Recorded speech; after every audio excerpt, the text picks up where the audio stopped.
ఏకశీల అక్రమాలకు ఎంయూ అండ పర్మిషన్ రాకముందే అడ్మిషన్ గ్రీన్ సిగ్నల్ త్వరలో అనుమతి వస్తుందంటూ ఎంబీఓ పత్తాసు చర్యలు అంతా ఇది కాదంటూ అనుమానాస్పద వ్యవహారం డిఈఓ విచారణతో పాటు ఎంబీఓ సస్పెన్షన్ డిమాండ్ అట. ఇగో ఏకశీల ఇది ఏంది ఏకశీల మొత్తం ఏం చెప్తాను దందా నడిపిస్తాను మొత్తం పర్మిషన్ రాకముందు దందా.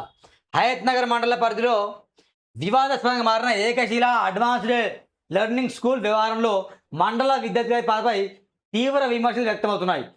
అధికారికంగా సెయింట్ జోసెఫ్ హై స్కూల్ పేరుతో అనుమతులు ఉండగా ఏకశీల పేరుతో ప్రచారం, అడ్మిషన్లు, యూనిఫామ్లు, పుస్తకాలు, బస్సులు నిర్వహిస్తున్న ఆరోపణలు మధ్య ఎంబీఓ స్పందన మరిన్ని అనుమానాలకు తావిస్తుంది. పేరు మార్పు అనుమతి ఇంకా రాకపోతే త్వరలో వస్తుందంటూ యాజమాన్యానికి అనుకూలంగా మాట్లాడడం, అక్రమాలపై చర్యలు తీసుకోవడం అంత ఈజీ కాదని వ్యాఖ్యానించిన విద్యార్థి సంఘాలు, విద్యావేత్తలు, తల్లిదండ్రుల ఆగ్రహానికి కారణమైంది.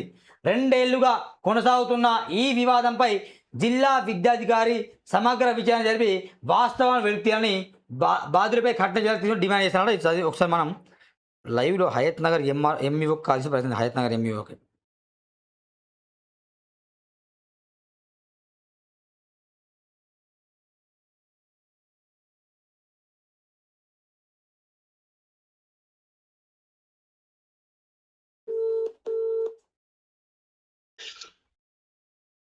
Hello Srinivas sir, good morning sir.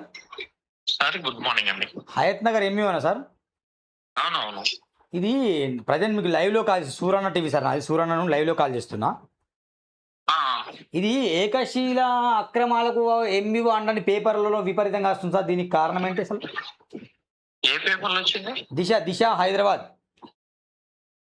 అట్లా మరి ఏదో నాకు తెలియదండి. అంటే మీరే దానికి అండగా ఉన్నట్టు, దానికి మరి దాని పర్మిషన్ రాకముందే అడ్మిషన్లు ఇప్పిస్తారంట మీరే దగ్గరుండి.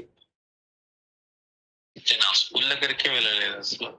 మరి అట్లా సార్, మరి ఏకశీల అడ్వాన్స్ లెర్నింగ్ స్కూల్ అట సార్. హలో, ఇప్పుడు సార్ నేను అనేది ఏంటంటే ఆ స్కూల్ పేరు మీద అడ్మిషన్స్ జరుగుతలేవు.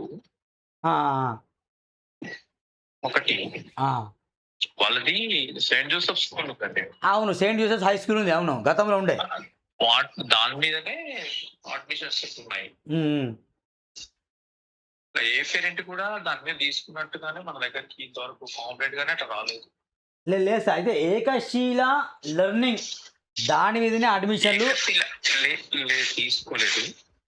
మా బుక్స్ అయినా, యూనిఫామ్స్ అయినా, బస్సులు అయినా మొత్తం ఏకశీల నడుస్తున్నాయని వార్తల్లో క్లియర్గా రాశారు సార్ వాళ్ళు. మరి చూసి చెప్తాను, చూసి కనుక్కోండి సార్. వీలుంటే మేము వచ్చే ప్రయత్నం చేస్తాం.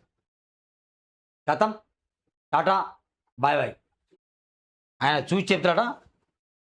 మరి దిశ పేపర్ వచ్చింది, లైవ్లోనే మాట్లాడినా. ఇక ఏం బేరసాలు లేవండి. లైవ్లో మాట్లాడడం, ఎవరైనా అవినీతి చేస్తే లైవ్లో ప్రశ్నించడం, ఇదే సూరన్న విధానం.